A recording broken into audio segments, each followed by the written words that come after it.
بسم اللہ الرحمن الرحیم۔ السلام علیکم۔ سعودی عربیہ کے وزیر خارجہ فیصل بن فرحان السعود پاکستان میں موجود ہیں اور اس دورے کا مقصد معاشی تعلقات بتایا جا رہا ہے، لیکن اس میں مسئلہ کشمیر، یمن، افغانستان اور فلسطین سمیت تمام معاملات میں بات چیت کی گئی، اور یہ دورہ عمران خان کے دورہ سعودی عربیہ کا ایک فالو اپ ہے۔ جبکہ امریکہ نے افغانستان کے بعد عراق سے بھی اسی سال نکلنے کا اعلان کر دیا اور صدر جو بائیڈن اور عراق کے وزیر اعظم مصطفیٰ الکاظمی نے اس سلسلے میں معاہدے پہ دستخط کر دیے۔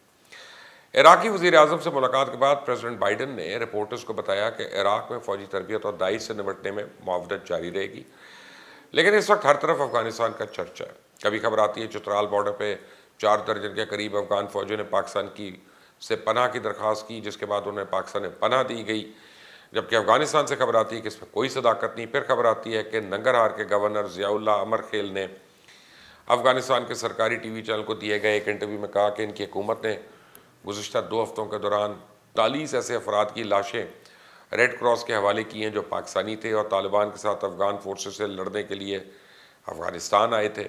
پھر پتہ چلتا ہے کہ وہ سب ڈرامہ ہے اور کسی پولیس اسٹیشن پہ شناختی کارڈ کی ایک لسٹ کو سوشل میڈیا پہ افغانستان میں پاکستانی طالبان بنا کر پیش کیا جا رہا ہے۔ کبھی خبر آتی ہے کہ افغان فورسز نے 250 طالبان اڑا دی ہیں، تو آگے سے طالبان جواب دیتے ہیں کہ افغانستان کے 90% حصے پہ تو ہمارا کنٹرول ہے۔ جہاں افغانستان میں طالبان اور افغان فورسز لڑ رہی ہیں، وہیں ان کے اتحادی میڈیا پر بھی پروپیگنڈا وار میں مصروف ہے اور ایک دوسرے کو دنیا کے سامنے گندا کرنے اور اپنی کمزوریوں کو دوسروں پر ڈالنے کی کوشش کر رہے ہیں۔ اس حوالے سے بھارت افغان حکومت اور میڈیا کو نہ صرف فنڈنگ بلکہ حکمت عملی بھی فراہم کر رہا ہے، اور اس میں کوئی شک نہیں ہے کہ بھارت نے پاکستان میں دہشت گردی پھیلانے کے لیے پورے افغانستان کو دہشت گردوں کی جنت بنا دیا ہے، اور وہ ابھی بھی پاکستان میں نہ صرف دہشت گرد بھیج رہا ہے بلکہ افغان عوام بھی جعلی خبروں سے پاکستان کے خلاف نفرت پیدا کرنے کی کوشش کر رہا ہے۔ اس وقت 60% کے قریب افغان عوام یہ سمجھتی ہے کہ پاکستان طالبان کی مدد کر رہا ہے۔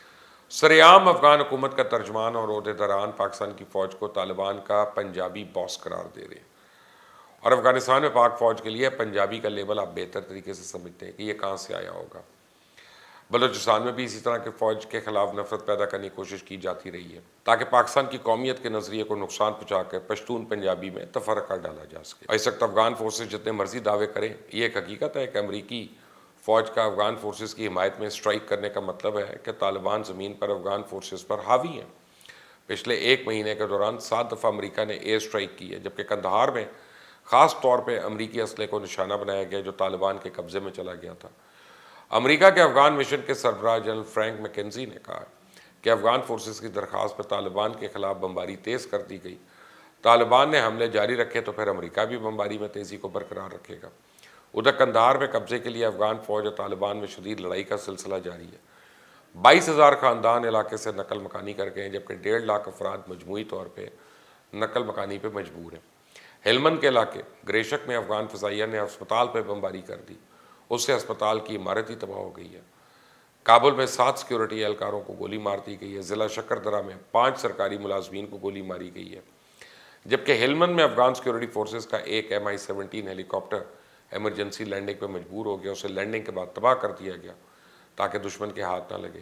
یہ ہیلی کاپٹر طالبان کے خلاف آپریشنز کر رہا تھا، جبکہ افغان فورسز کی بمباری سے ہلمند میں ایک اور سکول اور ایک اور ہسپتال بھی تباہ ہو چکا ہے۔ افغان طالبان کے زیر قبضے اضلاع کی تعداد 220 ہو گئی ہے، جبکہ افغان حکومت کے مطابق کئی اضلاع کا قبضہ واپس لے لیا گیا۔ واشنگٹن میں قائم ادارے foundation for defence of democracies کے جریدے لانگ وان جرنل کے مطابق افغان طالبان 407 اضلاع میں سے 222 اضلاع پہ قبضہ کر چکے ہیں، اور وائس آف امریکہ کے مطابق طالبان کے 34 افغان صوبائی دارالحکومتیں اور کابل کے قریب پہنچنے کی اطلاعات ہے۔ اور دوسری جانب افغان حکومت کا دعویٰ ہے کہ جھڑپوں کے دوران سینکڑوں طالبان جنگجوؤں کو ہلاک کیا گیا، جبکہ کئی اضلاع کا کنٹرول واپس لے لیا گیا۔ خیبر پختونخوا کے ضلع چترال سے متصل افغان صوبے کنڑ کے ایک فوجی کمانڈر نے اپنے 46 فوجی اور 5 افسروں سمیت پاکستان میں پناہ مانگی تھی، انہیں بڑے احترام کے ساتھ چائے وائے پلا کے واپس بھیج دیا گیا۔ یہ فوجی پاک افغان سرحد میں بدلتی صورتحال کے باعث اپنے مورچوں کا دفاع کرنے میں ناکام ہو گئے تھے۔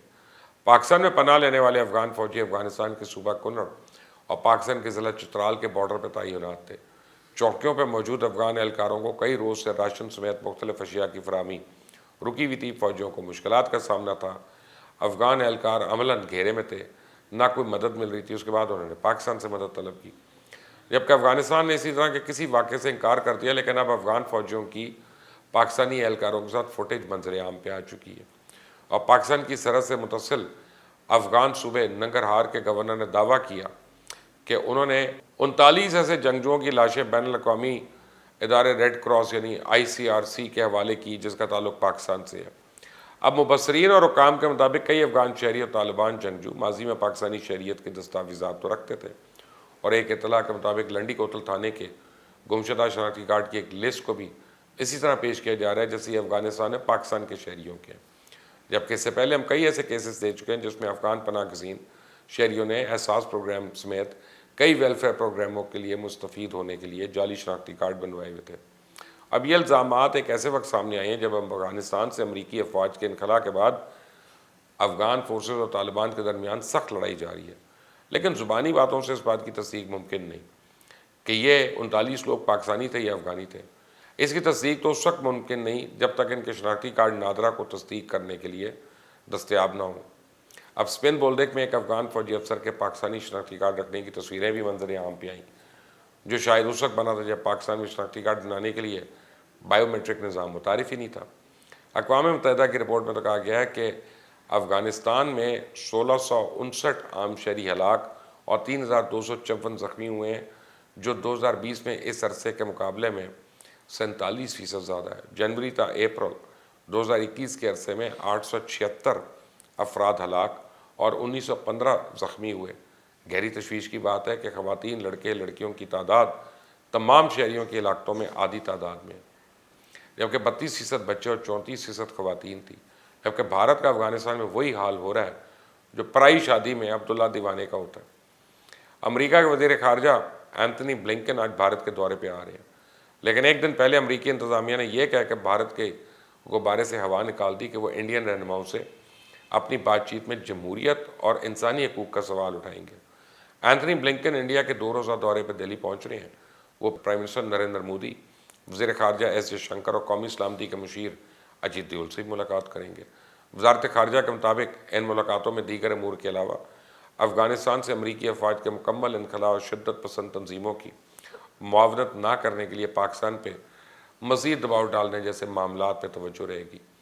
انڈیا کا خیال تھا کہ امریکی وزیر خارجہ کے اس دورے کو وہ افغانستان کی صورتحال اور چائنا سے کشیدگی کے پس منظر میں ایک اہم میٹنگ کے طور پر پیش کر سکے گا، لیکن جمہوریت اور حقوق انسانی کا ذکر آنے سے اس کے اس تصور کو ٹھیس پہنچی۔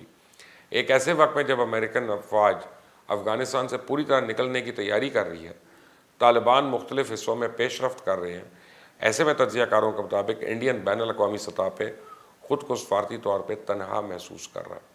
کہنے کو تو بھارت ایسے ظاہر کر رہا ہے کہ افغانستان کے معاملات بھارت میں بیٹھ کر حل ہوں گے، لیکن حقیقت یہ ہے کہ افغانستان کے عمل میں افغانستان کے ساتھ امریکہ اور بالخصوص پاکستان اہم کردار ادا کر رہا ہے، لیکن اس عمل میں انڈیا کہیں بھی شامل نہیں ہے۔ انڈیا افغانستان پر ہونے والے بات چیت کی میز پر اپنی جگہ ڈھونڈ رہا ہے اور افغانستان کو مزید بدامنی میں دھکیل رہا ہے۔